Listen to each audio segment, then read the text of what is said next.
અહેસાસ કરો, કારણ કે બીજેપી તરફથી રીંગણા પાકે એટલું દંદુડી જેટલું જ પાણી તમને મળશે, અને એ પણ ત્યાં સુધી કે જ્યાં સુધી તમે કોંગ્રેસના મત તોડી શકશો. આ બધું હવે ખુલ્લું થઈ ગયું છે. એટલે લોકશાહીને પ્રેમ કરો, ગુજરાતીઓને, ખેડૂતોને સાચો પ્રેમ કરો.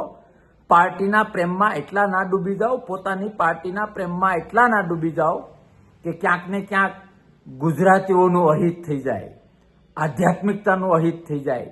પાપથી ડરવાની જરૂર છે અને વાસ્તવિકતા સ્વીકારવાની જરૂર છે કે આમ આદમી પાર્ટીના સુપડા સાફ થઈ રહ્યા છે અને ઉમેદવારોના પણ ફાંફા છે. આ સ્વીકારશો તો વધુ રૂડા લાગશો.